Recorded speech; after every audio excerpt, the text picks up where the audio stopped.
இதான் மெயிலு. இதுக்கு ஒரு ஃபீமேல் வாங்கி போட்டு ப்ரீடிங் பண்ணலாம் தான் வாங்கினேன். இது இன்னும் தெரியல. நம்ம ஒரு பாட்டிலில் போட்டு காட்டேன். இப்போ பாருங்க எப்படி இருக்குது. இவ்வளோ பெருசு. இந்த பக்கியில் தான் நம்ம இது மீனை போட போகிறோம். இதோட 2 நாள் நிறைய இந்த தண்ணியை பிடிச்சி வச்சுட்டேன்.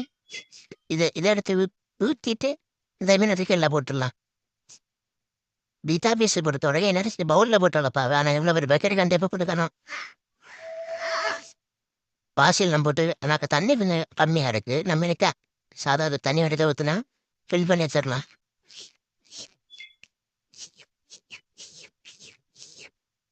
இனி விட்டாமின்ஸ் தூக்கி டெம்பரேச்சர் செட் ஆகாது ஒரு 2 நிமிஷம் உள்ள தண்ணியில் வச்சுக்கணும்.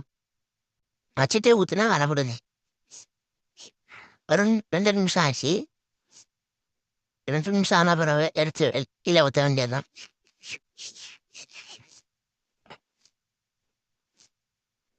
மெதுவாக ஊற்றுங்க. ஊற்றத்துல மெதுவாக ஊற்றணும்.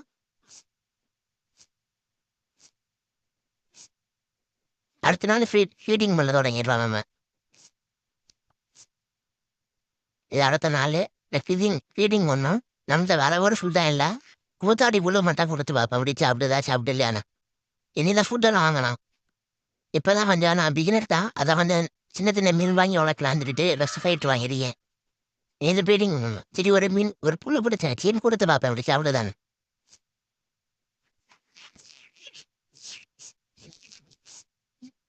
போட்டாச்சு. நீ இதுக்கு ஒரு ஃபீமேல் வாங்கி ப்ரீடிங் பண்ணணுமான்னு கமெண்ட் பண்ணுங்க.